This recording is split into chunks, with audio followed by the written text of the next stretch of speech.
Bonjour, bienvenue à la Vallée des Arts. Encore une fois, nous avons des belles choses à vous raconter, des secrets, des confidences. Et cette fois-ci, j'ai un invité qui nous vient de très, très, très loin. C'est un habitant de Marennes, en France. Alors, je vous présente André Farras. Bonjour, André. Bonjour France. Comme c'est plaisant de t'avoir ici.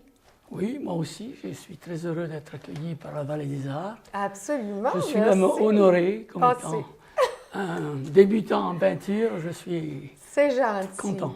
Bon, alors André, précisons tout de suite qu'il me dit toujours que lui, il fait de la peinture naïve. Et oui, la peinture naïve, André, c'est très reconnu. Ça a la place dans l'art. On a de très grands peintres aussi qui sont des peintres naïfs. Alors, sois bien à l'aise, on va parler de ta peinture.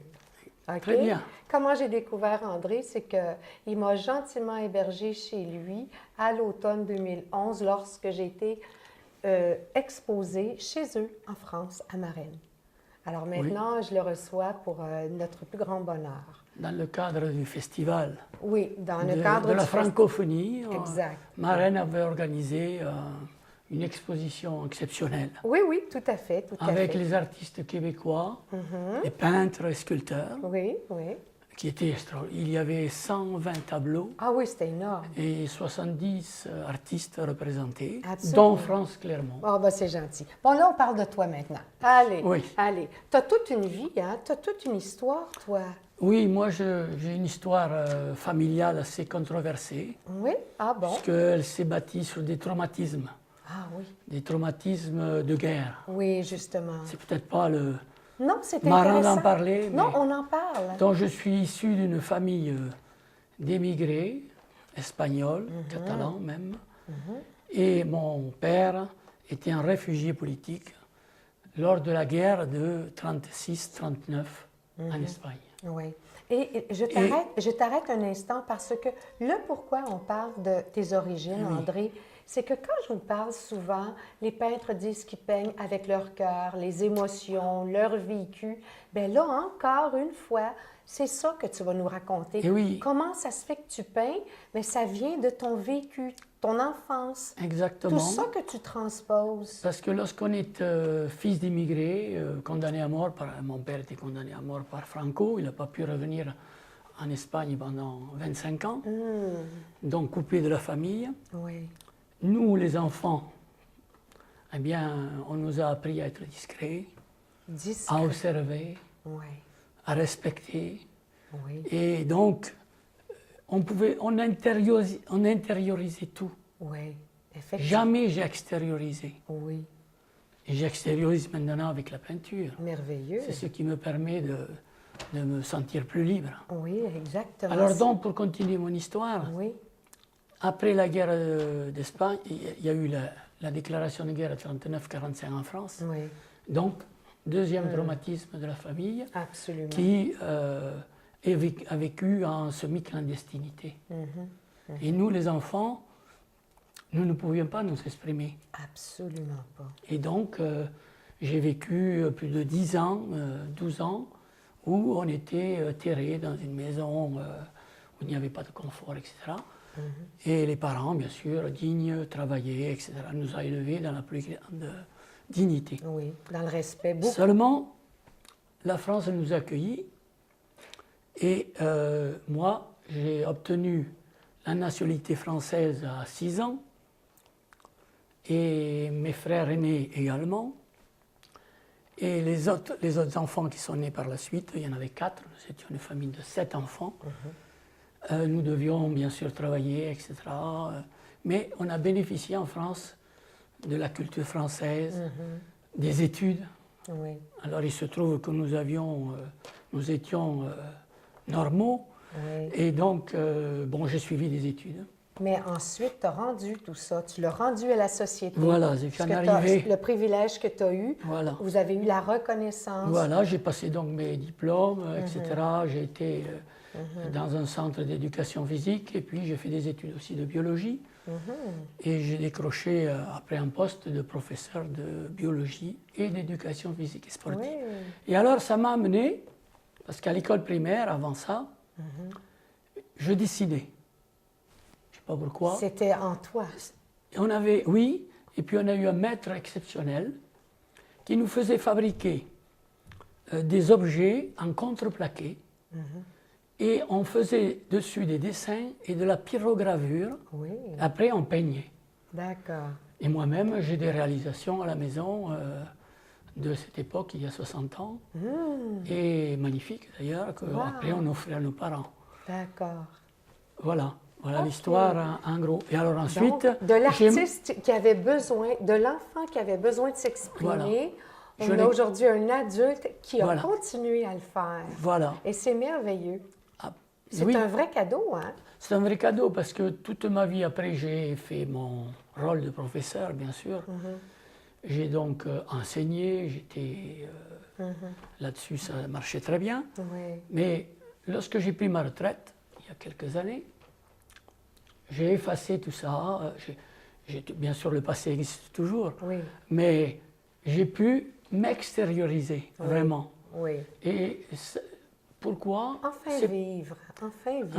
Ceci, c'était dû aussi à une règle familiale qui veut que mon papa, tant qu'il a été vivant, il ne voulait pas parler de... Donc, il y a des moments trop douloureux, hein? Voilà, ça a été très... Voilà. Plusieurs concours de circonstances. Oui. Et donc, maintenant, on peut s'exprimer. Alors bon, moi, je me suis mis à dessiner il y a donc 2 ans. Oui, d'accord. On a plusieurs peintures. Là, le pourquoi on a un décor quand même sobre, c'est que on a quand même le privilège. André m'a apporté 2 cadeaux, 2 magnifiques peintures qui ont fait à mon attention pour me rappeler mon passage chez toi. Alors, on a ici, explique-nous ce que tu as ici. D'abord, je dois dire que tu peins à l'acrylique. Oui, OK? exactement. Donc, ici, nous avons le magnifique canal, chenal, on dit. Qui s'appelle le chenal. Oui. Donc, dans la région Poitou-Charentes, entre terre et mer, il y a une zone de marais extraordinaire, avec des bassins, des anciens marais salants. C'est là où nous vivons. Et il y a une ville marraine dont on voit le clocher ici, qui est une ville ostréicole. Oui, on fait la culture de l'huître. Voilà, c'est une ville qui est la capitale européenne et peut-être mondiale de la production d'huîtres. Oui. Et je dois vous dire, je t'interromps, je dois absolument vous dire que j'ai adoré la région de Marennes. C'est sublime, vraiment, vraiment extraordinaire comme région. Et là, je peins des moments de la vie quotidienne, de la vie économique, parce que ce qui relie les hommes à la société. Oui. Voilà. Et moi, j'ai navigué ici. J'ai navigué sur ce chenal-là. Et c'est très particulier parce qu'on a des producteurs ici. On a des huîtres. C'est la vie quotidienne là-bas. Oui, ce sont des bateaux à fond plat où ils font les chargements d'huîtres. Ils vont ensuite dans les parcs à huîtres dans la mer, les élever. Et elles sont commerciales après au bout de 3 ans. Ici, on va prendre des images de celle-ci. Encore une fois, ici, on est à La Rochelle. Voilà. On a fait une visite à La Rochelle. On a ici, tu as fait une tentative. C'était la première fois que tu faisais un ton sur ton, hein? Oui, c'est le premier tableau que j'ai fait ton sur ton. C'est bien réussi, j'adore. Alors nous, on a dîné ensemble, pas ici, mais à peu près ici. On a dîné comme ça à La Rochelle. Et dernièrement, avec Martine, mon épouse qui est ici, présente, on a été invité chez une amie qui a donc un appartement juste en face. Ah oui, et donc, voilà, l'idée m'est venue. Tu étais chez l'amie ici, et c'est là exactement la vue qu'elle avait de ce moi, j'adore. Et j'ai pensé, comme, tu avais un ami aussi qui était impliqué dans la voile, dans la navigation. C'est magnifique. J'ai dit, voilà, ça permet de lier aussi les êtres entre eux. C'est gentil. Encore une fois. Et c'est gentil. Et là, derrière toi, on va le prendre tantôt, on va mieux le voir tantôt. On a, depuis qu'André est arrivé, il s'est fait un devoir de faire une peinture de la vue qu'il a de chez moi, le Mont-Saint-Hilaire. On va travailler sur son Mont-Saint-Hilaire tantôt. C'est-à-dire que lorsqu'on est arrivé en avion, il y a 2 choses qui nous ont frappés. C'est le froid, la température, et puis les flocons de neige qui tombaient. Oui. Arrivé chez France, il y avait un panorama extraordinaire, on ne voyait rien. Non, on ne voyait pas la montagne. Mais le lendemain, oui. Le lendemain matin, il y avait du soleil. Je me demande, ça n'a pas pris 2 jours avant qu'elle apparaisse, la montagne, oui, peut-être. Hein? Oui. Et là, j'ai dit, ça y est, je prends ce panorama. J'ai pensé à un monstre qui était couché. Oui. Avec ça m'a fait cette impression. Ah oui. Oui. Bon. Un monstre. Oui, un monstre couché. Enfin, un monstre. Oui, c'est l'enfant qui parle. Parce qu'on voyait 2 monticules comme ça de la maison. C'est vrai. Et puis, ça se découpait au loin. Oui. Et j'ai dit, moi qui fais des dessins avec des petites précisions, bien sûr, j'ai dit, c'est ça que je veux peindre. Oh, c'est gentil. Je sais que ça a été fait 1000 et 1000 fois. Oui, exactement. Par des peintres. Mais là, c'est ta touche à toi. Hein? On a ici des photos. On prendra tantôt de meilleures images de ces photos-là. Parce que toi, comme on dit souvent, hein, tu peins l'histoire. Je peins l'histoire avec le cœur. J'ai deux séries. Oui. J'ai une série qui se rapporte à ma famille et l'immigration à travers le monde. Oui, d'accord. On commence par celle-ci. Voilà, par exemple. Il nous reste 2 minutes. New York. New York, une ville extraordinaire. Extraordinaire, un monde fou, ça grouille dans tous les sens. OK, on avait la grande ville.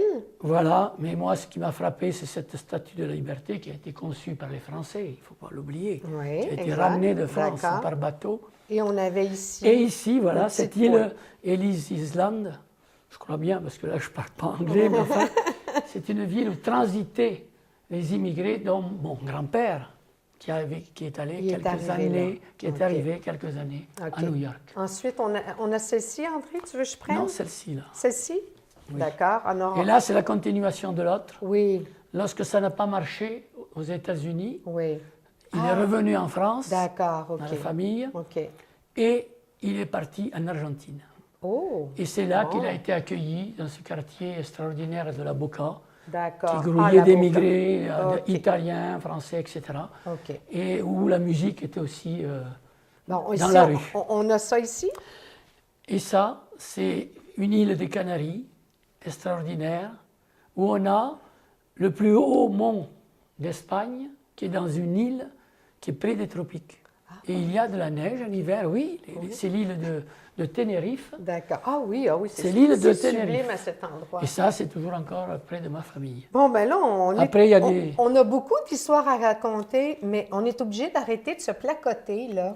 On arrête de se placoter, puis on se met à l'œuvre. On n'est pas ici pour rigoler, mon ami. Alors, après la pause, on est de retour, et puis André va nous peindre le Mont Saint-Hilaire.